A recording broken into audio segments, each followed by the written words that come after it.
ಜೈ ಶ್ರೀಕೃಷ್ಣ ಸ್ನೇಹಿತರೆ, ಈ ಜಗತ್ತಿನಲ್ಲಿ ದೇವರ ಇಚ್ಛೆ ಇಲ್ಲದೆ ಏನೂ ನಡೆಯುವುದಿಲ್ಲ ನೋಡ್ರಿ. ನೀವು ಇಂದು ಈ ವಿಡಿಯೋವನ್ನು ನೋಡುತ್ತಿದ್ದೀರಾ ಅಂದರೆ ಅದು ಸಹ ಭಗವಾನ್ ಶ್ರೀಕೃಷ್ಣನ ಕೃಪೆಯೇ. ಶ್ರೀಮದ್ ಭಗವದ್ಗೀತೆ ಕೇವಲ ಒಂದು ಧಾರ್ಮಿಕ ಗ್ರಂಥ ಅಲ್ಲರಿ, ಇದು ಜೀವನದಲ್ಲಿ ದಾರಿ ತಪ್ಪಿದ ಪ್ರತಿಯೊಬ್ಬ ಮನುಷ್ಯನಿಗೂ ಮಾರ್ಗದರ್ಶನ ನೀಡುವ ದಿವ್ಯ ಜ್ಞಾನ. ಈ ಗೀತೆಯನ್ನು ಯಾರು ಶ್ರದ್ಧೆಯಿಂದ ಕೇಳುತ್ತಾರೋ, ಯಾರು ಅದರ ಅರ್ಥವನ್ನು ಮನನ ಮಾಡಿಕೊಳ್ಳುತ್ತಾರೋ ಅವರು ಎಂದಿಗೂ ಸಂಪೂರ್ಣವಾಗಿ ಸೋಲುವುದಿಲ್ಲ. ಪ್ರತಿದಿನ ಬೆಳಿಗ್ಗೆ ಎದ್ದ ನಂತರ ಮತ್ತು ರಾತ್ರಿ ಮಲಗುವ ಮುನ್ನ ಗೀತೆಯ ಒಂದು ಶ್ಲೋಕವನ್ನಾದರೂ ಕೇಳುವುದು ಅಥವಾ ಓದುವುದು ನಮ್ಮ ಮನಸ್ಸಿಗೆ ಅಪಾರ ಶಾಂತಿಯನ್ನು ನೀಡುತ್ತದೆ ರೀ. ನಿಮ್ಮಲ್ಲಿ ಒಂದು ವಿನಂತಿ, ನೀವು ಭಗವಾನ್ ಶ್ರೀಕೃಷ್ಣನ ಅನುಯಾಯಿಯಾಗಿದ್ದರೆ ಜೈ ಶ್ರೀಕೃಷ್ಣ ಎಂದು ಕಮೆಂಟ್ ಮಾಡಿ. ಬನ್ನಿ ಪ್ರಾರಂಭಿಸೋಣ.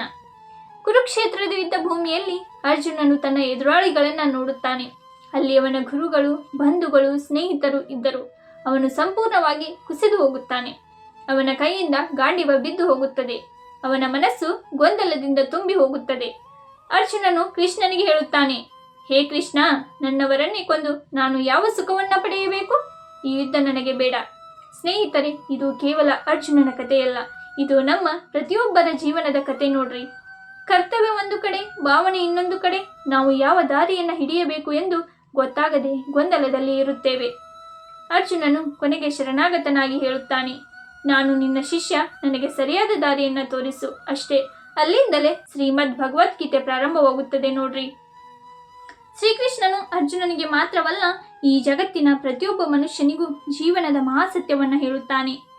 ಶ್ರೀಕೃಷ್ಣನು ಹೇಳುತ್ತಾನೆ ರೀ, ಆತ್ಮ ಅಮರ, ದೇಹ ನಾಶವಾಗುವುದು ಸಹಜ. ನೀನು ಕೊಲ್ಲುವುದಿಲ್ಲ, ನಿನ್ನಿಂದ ಯಾರು ಸಾಯುವುದೂ ಇಲ್ಲ. ನಾಶವಾಗುವುದು ದೇಹ ಮಾತ್ರ. ಆತ್ಮಕ್ಕೆ ಜನನವಿಲ್ಲ, ಮರಣವಿಲ್ಲ, ಬದಲಾವಣೆ ಇಲ್ಲ. ಮತ್ತೆ ಕೃಷ್ಣನು ಹೇಳುತ್ತಾನೆ, ನಿನ್ನ ಅಧಿಕಾರ ಕರ್ಮದ ಮೇಲೆ ಮಾತ್ರವಿದೆ, ಫಲದ ಮೇಲೆ ಅಲ್ಲ. ಫಲದ ಆಸೆಯಿಂದ ಮಾಡಿದ ಕರ್ಮ ನಿನ್ನನ್ನು ಬಂಧಿಸುತ್ತದೆ. ಫಲವನ್ನು ದೇವರಿಗೆ ಬಿಟ್ಟರೆ ನಿನ್ನ ಕರ್ಮವೇ ನಿನ್ನನ್ನು ಮುಕ್ತಗೊಳಿಸುತ್ತದೆ. ಇದೇ ಕರ್ಮಯೋಗ. ಸ್ನೇಹಿತರೆ, ನಮ್ಮ ಜೀವನದ ಹೆಚ್ಚಿನ ದುಃಖಕ್ಕೆ ಕಾರಣ ಏನು ಗೊತ್ತೇನ್ರಿ? ನಾವು ಮಾಡುವ ಕರ್ಮ ಅಲ್ಲ, ನಾವು ನಿರೀಕ್ಷಿಸ್ತಕ್ಕಂಥ ಫಲ ನೋಡ್ರಿ. ನಾವು ಮಾಡಿದ ಒಳ್ಳೆಯ ಕೆಲಸಕ್ಕೂ ಪ್ರಶ್ನಿಸಬೇಕಂತೀವ್ರಿ. ಸಹಾಯ ಮಾಡಿದ್ರು ಅದನ್ನು ಎಲ್ಲರಿಗೂ ಹೇಳಬೇಕು. ಇದೇ ಅಹಂಕಾರ, ಇದೇ ಬಂಧನ. ಗೀತೆ ಹೇಳುತ್ತದೆ, ಯಾವ ಉಪಕಾರವನ್ನ ಪ್ರತಿಫಲದ ಆಸೆ ಇಲ್ಲದೆ ಮಾಡಿ, ಇಲ್ಲದಿದ್ದರೆ ಆ ಕರ್ಮ ಶೂನ್ಯವಾಗುತ್ತದೆ. ಸುಖ, ದುಃಖ, ಮಾನ, ಅಪಮಾನಗಳಲ್ಲಿ ಶಾಂತವಾಗಿರುವ ಮನುಷ್ಯನು ನನಗೆ ಬಹಳ ಪ್ರಿಯನು ಎಂದು ಭಗವಾನ್ ಶ್ರೀಕೃಷ್ಣ ಹೇಳುತ್ತಾನೆ ರೀ.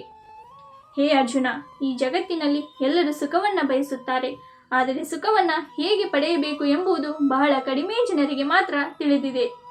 ಬಹುತೇಕ ಜನರು ಸುಖವನ್ನು ಹೊರಗಡೆ ಹುಡುಕುತ್ತಾರೆ, ಹಣದಲ್ಲಿ, ಅಧಿಕಾರದಲ್ಲಿ, ವ್ಯಕ್ತಿಗಳಲ್ಲಿ, ಸಂಬಂಧಗಳಲ್ಲಿ. ಆದರೆ ಈ ಎಲ್ಲವೂ ಕ್ಷಣಿಕ. ಇಂದು ಇರುವುದು ನಾಳೆ ಇಲ್ಲವಾಗುತ್ತದೆ. ಇದರಿಂದಲೇ ಮನುಷ್ಯನ ಜೀವನದಲ್ಲಿ ನಿರಂತರ ಅಶಾಂತಿ ಹುಟ್ಟುತ್ತದೆ. ಸುಖವು ಹೊರಗಡೆ ಇಲ್ಲ ಅರ್ಜುನ, ನಿಜವಾದ ಸುಖವು ಒಳಗಡೆ ಇದೆ. ಅದು ಶಾಂತ ಮನಸ್ಸಿನಲ್ಲಿ, ಸಮಭಾವದಲ್ಲಿ ಮತ್ತು ತೃಪ್ತಿಯಲ್ಲಿ ನೆಲೆಸಿದೆ. ಯಾವ ವ್ಯಕ್ತಿ ಪರಿಸ್ಥಿತಿಗಳಿಂದ ಅಲ್ಲ, ತನ್ನ ಒಳಗಿನ ಸ್ಥಿತಿಯಿಂದ ಸಂತೋಷವಾಗಿರುತ್ತಾನೋ ಅವನೇ ನಿಜವಾದ ಯೋಗಿ. ಜಗತ್ತು ನಿನ್ನನ್ನು ಹೊಗಳಿದರೂ ನೀನು ಅಹಂಕಾರ ಮಾಡಬಾರದು. ಜಗತ್ತು ನಿನ್ನನ್ನು ನಿಂದಿಸಿದರೂ ನೀನು ಕುಗ್ಗಬಾರದು. ಯಾಕೆಂದರೆ ಹೊಗಳಿಕೆಯು ಶಾಶ್ವತವಲ್ಲ, ನಿಂದನೆಯು ಶಾಶ್ವತವಲ್ಲ. ಇಂದು ನಿನ್ನನ್ನು ಹೊಗಳುವವರೇ ನಾಳೆ ನಿನ್ನನ್ನು ಮರೆತು ಬಿಡುತ್ತಾರೆ. ಆದ್ದರಿಂದ ಜ್ಞಾನಿಯಾದವನು ಲೋಕದ ಮಾತುಗಳಿಗೆ ಮೌಲ್ಯ ನೀಡುವುದಿಲ್ಲ. ಅರ್ಜುನ, ಮನುಷ್ಯನು ತನ್ನ ಜೀವನದಲ್ಲಿ 2 ವಿಷಯಗಳನ್ನು ಸ್ಪಷ್ಟವಾಗಿ ಅರಿತುಕೊಳ್ಳಬೇಕು. 1, ನಾನು ಯಾರು. 2, ನಾನು ಏನು ಮಾಡಬೇಕಾಗಿದೆ. ನೀನು ಈ ದೇಹವಲ್ಲ, ನೀನು ಈ ನಾಮ, ಈ ಸ್ಥಾನ, ಈ ಸಂಪತ್ತು ಅಲ್ಲ. ನೀನು ಎಲ್ಲದಕ್ಕೂ ಸಾಕ್ಷಿಯಾದ ಆತ್ಮ. ಈ ದೇಹ ಬದಲಾಗುತ್ತದೆ, ಈ ಪರಿಸ್ಥಿತಿಗಳು ಬದಲಾಗುತ್ತವೆ, ಆದರೆ ಆತ್ಮ ಬದಲಾಗುವುದಿಲ್ಲ. ಮನುಷ್ಯನು ತನ್ನನ್ನು ದೇಹವೆಂದು ಭಾವಿಸಿದಾಗಲೇ ಭಯ ಹುಟ್ಟುತ್ತದೆ. ಸಾವು ಎಂಬ ಭಯ, ನಷ್ಟ ಎಂಬ ಭಯ, ಅಪಮಾನ ಎಂಬ ಭಯ.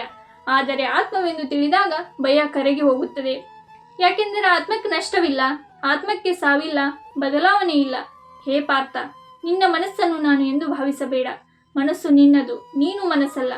ಮನಸ್ಸು ನಿನ್ನ ಉಪಕರಣ, ಆದರೆ ನೀನು ಅದಕ್ಕೆ ದಾಸನಾಗಬಾರದು. ಮನಸ್ಸನ್ನು ನೀನು ಆಳಬೇಕು, ಮನಸ್ಸು ನಿನ್ನನ್ನು ಆಳಬಾರದು. ಮನಸ್ಸು ಯಾವಾಗ ನಿಯಂತ್ರಣ ತಪ್ಪುತ್ತದೆಯೋ ಆಗ ಅದು ನಿನ್ನ ಶತ್ರು ಆಗುತ್ತದೆ.